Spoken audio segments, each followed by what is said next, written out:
Dans notre société aujourd'hui, les questions sur le genre et l'égalité entre hommes et femmes sont au cœur des débats.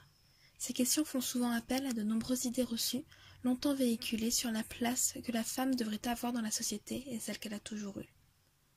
Nous allons voir ensemble un ouvrage repensant ces idées reçues et qui propose une nouvelle manière d'aborder les questions du genre. Alain Testart est un anthropologue français et directeur de recherche au CNRS. L'ouvrage « L'Amazone et la cuisinière, anthropologie de la division sexuelle du travail » a été publié au titre posthume en 2013.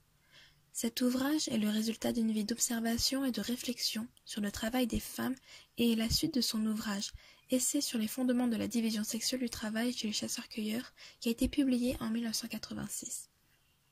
Alain Testart remet en cause les théories sur la construction sociale des genres et redéfinit les fondements mêmes de la répartition des tâches que nous connaissons et ainsi l'idée de l'égalité des sexes. Alain Testart critique la théorie nommée thèse de la mobilité défendue par l'anthropologie sociale américaine qui explique pourquoi les femmes n'effectueraient pas les mêmes travaux que les hommes. Les femmes, de par leurs enfants, sont embarrassées par ces derniers, que ce soit à cause du sevrage, de leur éducation ou tout simplement le fait de les porter. Elles sont obligées de les emmener où qu'elles aillent et donc ne peuvent s'éloigner trop loin de leur foyer. La division du travail s'expliquerait aussi par une force supérieure des hommes par rapport à celle des femmes. Plus faibles et ne pouvant s'éloigner de leur foyer, comment pourraient-elles chasser? Cette thèse est à la fois naturaliste et rationaliste. Naturaliste, car elle explique un fait social par des caractéristiques physiologiques. Rationaliste, car elle induit qu'il y ait une bonne raison pour que les femmes ne chassent pas et que les sociétés où les femmes sont défendues de chasser ne s'en portent que mieux. Alain Testart va bien plus loin que la chasse pour expliquer cette théorie. Son analyse se base sur une gigantesque enquête réalisée par un ethnologue américain, George Peter Murdoch, qui s'est intéressé à la répartition des tâches. Ce sont 185 sociétés traditionnelles qui ont été étudiées, non industrielles ou pré-industrielles, encore existantes ou qui ne le sont plus. Dans la première moitié de son livre, Alain Testart arrive à cette conclusion-là. La femme ne peut perturber de façon soudaine les corps en leur intérieur parce qu'elle est sujette à de telles perturbations en son intérieur. Comment en sommes-nous arrivés là? Pour arriver à cette conclusion, Alain Testart a principalement suivi ce qu'il appelle la ficelle du sang, le sang qui n'est pas uniquement menstruel et biologique mais celui qui est symbolique. Celui qui évoque croyances, interdits, tabous dans presque l'ensemble des sociétés de chasseurs et cueilleurs, mais aussi dans les sociétés de la vieille Europe. Le sang de la femme, qu'il s'agisse de celui de la parturition, de la virginité ou encore celui menstruel, sont tout autant symboliques les uns que les autres. La femme, lorsqu'elle a ses règles, se voit interdire la majorité de ses activités. Dans de nombreuses sociétés, les femmes menstruées ne peuvent être en contact avec les âmes sans que cela n'ait de conséquences sur leur efficacité ou sur la présence de gibier.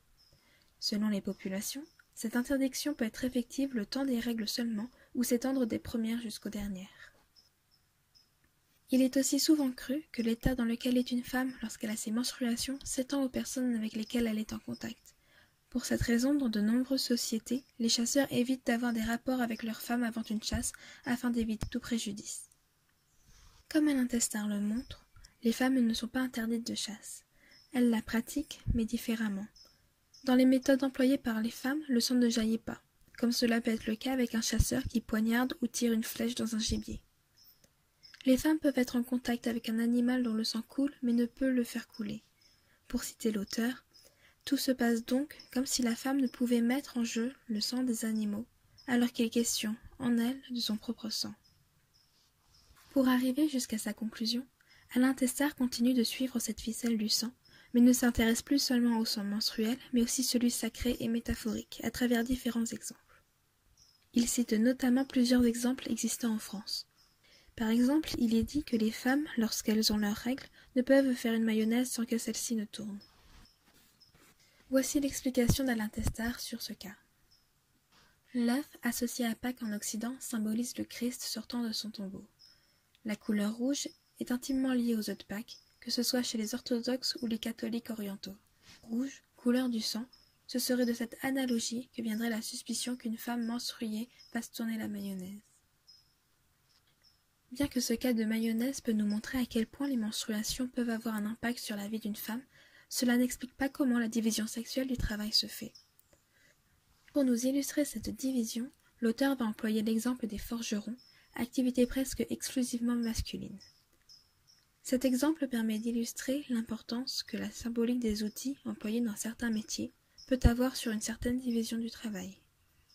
Dans l'ensemble des populations étudiées, l'habitacle dans lequel le forgeron fait fondre ou rougit ses outils est associé au ventre d'une femme. Le travail à la forge est souvent assimilé à un accouplement, et le fer fondu, rouge incandescent, représente le sang menstruel ou encore le placenta. Une femme ne peut être trop près de ce qui lui ressemble trop. Voici donc ce qui expliquerait une absence totale des femmes dans ce corps de métier. Pourquoi un tel refus des femmes? Cette exclusion se retrouve aussi dans les métiers liés à la mer et à l'océan. Rares sont les femmes matelots et de manière générale, les femmes sont encore rarement les bienvenues sur les bateaux. Pour un pêcheur, les femmes sont aussi à éviter sur le chemin jusqu'au bateau s'il ne veut pas revenir bredouille de sa pêche. Mais pourquoi une telle mise à l'écart? Parce que la mer, et surtout la mer agitée par la tempête, sont une métaphore de la femme pendant ses règles. Comme le dit François Héritier, l'objectif est d'éviter d'allier le même avec le même, auquel cas cela risquerait de causer des événements nuisibles tels que des tempêtes. Une trop grande ressemblance qui serait nuisible, voici ce qui expliquerait les croyances qui lient les femmes à la mer. L'intériorité de la femme, perturbée par ses menstruations, a des conséquences directes sur l'intériorité des éléments qui l'entourent. Alain Testard affine ensuite son analyse en s'intéressant aux gestes techniques des hommes comme des femmes. Il le répète depuis les premières lignes, ce n'est pas une soi-disant force supérieure des hommes qui créerait une division du travail. Les femmes, elles aussi, ont des métiers demandant de la force. Ce qui les distingue, néanmoins, c'est la manière dont le geste s'effectue. Alors que les hommes agissent par percussion lancée, comme la taille d'une pierre par exemple, les femmes, elles, agissent par percussion posée, comme par exemple le tannage d'une peau. Les femmes, de manière générale, ne peuvent utiliser des outils contendants ou percutants. Le seul qui leur soit autorisé est le ciseau qui ne coupe que l'extériorité du matériau. Il n'y a pas seulement une division des outils, il y a aussi une division des matériaux. Alors que les hommes s'occuperaient des matériaux dits durs, les femmes, elles, s'occupent des matériaux mous. Sur plusieurs chapitres, Alain Testard expose ses observations sur les différentes technicités et aborde la question de l'agriculture et notamment celle faite par les femmes. C'est l'occasion pour lui de revenir rapidement sur l'hypothèse d'un matriarcat primitif. Il conclut sur ce point en disant qu'il n'existe probablement pas de société où l'un des sexes fasse l'ensemble des tâches. Et bien qu'il reconnaisse que les choses soient souvent à la défaveur des femmes, il existe pour lui une équivalence entre leur charge et celle des hommes. Alain Testard voit les dernières pages de son ouvrage au remplacement des femmes par des hommes sur certains rôles qui leur incombaient.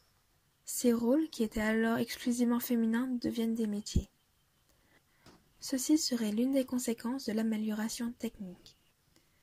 Certains rôles qui étaient alors réservés aux femmes sont devenus l'apanage des hommes lorsque leur technicité a évolué. Prenons pour exemple le cas de la poterie. Il s'agissait auparavant d'une activité uniquement féminine. Les femmes alors façonnaient leur poterie uniquement à la main à l'aide d'un boudin d'argile qu'elles enroulaient sur lui-même et lui donnaient la forme souhaitée.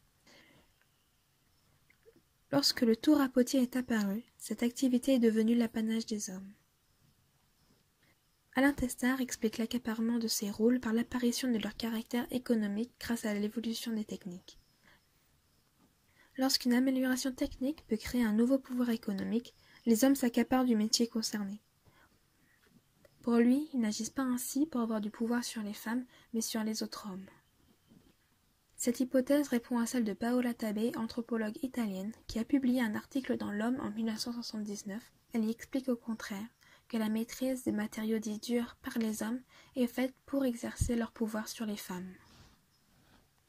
Alain Testard explique dans sa conclusion que, pour lui, ce sont les croyances héritées certainement de la préhistoire, bien que cela ne soit pas vérifiable, qui expliquent le plus gros de la division sexuelle du travail. Croyances irrationnelles peut-être, mais suffisamment fortes pour avoir des conséquences encore aujourd'hui. Voici le résumé qu'il propose. Pendant des millénaires, et probablement depuis la préhistoire, la division sexuelle du travail est due au fait que la femme a été écartée des tâches qui évoquaient trop la blessure secrète et inquiétante qu'elle porte en elle. C'est dans cette même conclusion que l'auteur semble se contredire, ou du moins laisse la place à de nombreuses interrogations. Alors qu'il ne pense pas que la division sexuelle du travail n'ait été faite pour inférioriser les femmes, il affirme un peu plus tard qu'elle a contribué à maintenir les femmes dans une position subordonnée. Qu'est-ce qui aurait conduit les femmes à être subordonnées, si ce n'est la division sexuelle du travail elle-même, et donc les croyances qui s'y cachent? Comme Marie-Elisabeth Hannemann l'exprime, directrice d'études à l'École des hautes études en sciences sociales, nous nous retrouvons face à la situation suivante. Qui de l'œuf ou de la poule est arrivé en premier? Ces croyances auraient-elles pu voir le jour si les femmes n'étaient pas déjà subordonnées? À de très rares moments seulement, Alain Tesser évoque la subordination des femmes ou essaie d'y répondre, mais cela n'est jamais sans relier cela au sang.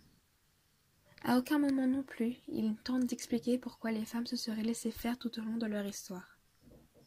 Il évoque cependant les quelques changements qu'il y a pu avoir ces dernières années dans les sociétés dites modernes, sans pour autant en parler explicitement.